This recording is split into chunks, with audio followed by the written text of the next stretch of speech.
Friends, welcome back to my channel Kirtika's kitchen diary. আজকে আমি আপনাদের সাথে শীতের আরও একটি স্পেশাল রেসিপি নিয়ে চলে এসেছি, নবরত্ন পোলাও। 9 রকম সবজি দিয়ে তৈরি এই পোলাও দেখতে যেমন সুন্দর, খেতেও কিন্তু সেরকমই ভালো হয় আর বানানোও খুবই সহজ। যে কোনো দিনেই দুপুরের লাঞ্চে হোক কিংবা রাতের ডিনারে এই পোলাওটা কিন্তু আপনারা অবশ্যই বানিয়ে নিতে পারেন। আর আমার এই ভিডিওটি ভালো লেগে থাকলে অবশ্যই লাইক, কমেন্ট ও শেয়ার করে আমার চ্যানেলটিকেও সাবস্ক্রাইব করে দেবেন। তাহলে আসুন দেখে নেওয়া যাক আমার আজকের এই রেসিপিটি। তো নবরত্ন পোলাও বানানোর জন্য এখানে আমি সবার প্রথমে কড়াইতে দিয়ে দেবো 4 টেবিল চামচ পরিমাণে সাদা তেল। তারপর তেল ভালো মতো গরম হয়ে গেলে এর মধ্যে দিয়ে দেবো 2টো মিডিয়াম সাইজের ছোট ছোট চৌকো টুকরো করে কেটে নেওয়া গাজর। এবারে গাজরটাকে একটু নাড়াচাড়া করে ভেজে নিয়ে এর মধ্যে দিয়ে দেবো ছোট ছোট টুকরো করে কেটে নেওয়া একটা মিডিয়াম সাইজের ফুলকপি, আর সাথে দিয়ে দেবো সামান্য একটু নুন, যাতে সবজিগুলোর মধ্যে নুনটা ভালো মতো ঢুকে যায় আর সবজিগুলো তাড়াতাড়ি সেদ্ধ হয়ে যায়। গাজর ভাজতে একটু সময় লাগে, তাই গাজরটাকে আমি আগে দিয়ে ভেজে নিয়েছিলাম। এবারে গাজর আর ফুলকপিটাকে মিনিট 2-3 একটু ভেজে নিয়ে এবারে এগুলোকে আমি তেল থেকে তুলে নেব। এবারে ওই সেম তেলের মধ্যে দিয়ে দেব ছোট ছোট টুকরো করে কেটে নেওয়া পনির আর সামান্য একটু নুন। তারপর পনিরটাকেও একটু ভেজে নিয়ে এগুলোকে তেল থেকে তুলে নেব।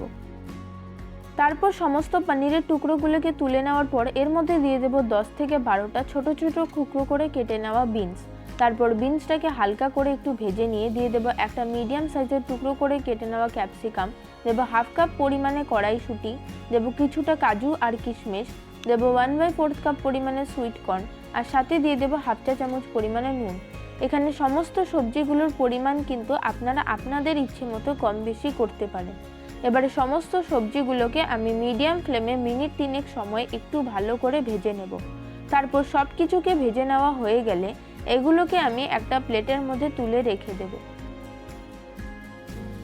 ওই একই কড়াইতে দিয়ে দেব 1 টেবিল চামচ পরিমাণে ঘি আর 1 টেবিল চামচ সাদা তেল। তারপর ঘি আর তেলটা ভালো মতো গরম হয়ে গেলে ফোড়নে দিয়ে দেবো একটা তেজপাতা, 2 টুকরো দারচিনি আর দিয়ে দেবো 4টে থেতো করে নেওয়া ছোট এলাচ।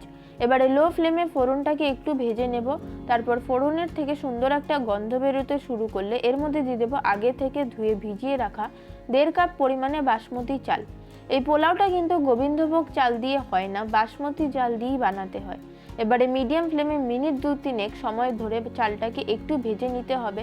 চাল ভালো মতো ভেজে নেওয়া হয়ে গেলে এর মধ্যে আমি সমস্ত ভেজে নেওয়া সবজি, কাজু, কিশমিশ আর পনিরের টুকরোগুলোকে কিন্তু দিয়ে দেব। এবারে এগুলোকে একসাথে আরও 2 থেকে 3 মিনিট ভালো করে ভেজে নেব।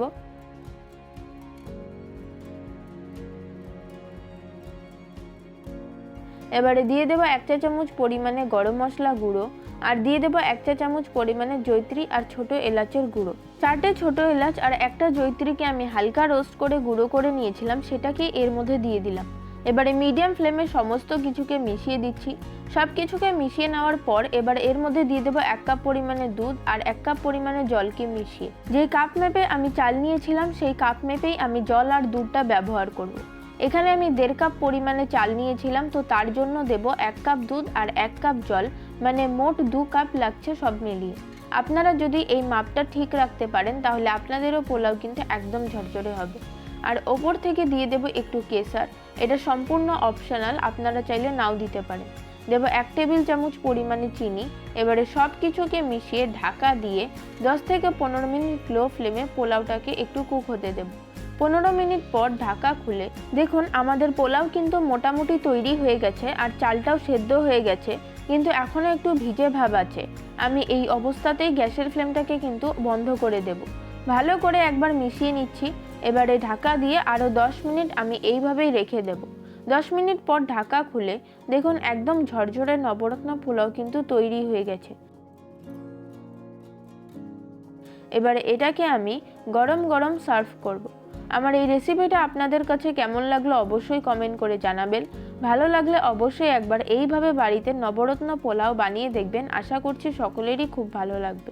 আর আপনারা যদি আমার এই রেসিপিটা ফেসবুক বা ইনস্টাগ্রাম থেকে দেখে থাকেন তাহলে অবশ্যই পেজটিকে ফলো করে দেবেন, আর ইউটিউব থেকে দেখে থাকলে চ্যানেলটিকে সাবস্ক্রাইব করে পাশে থাকা বেল আইকনটিকে অবশ্যই প্রেস করে দেবেন।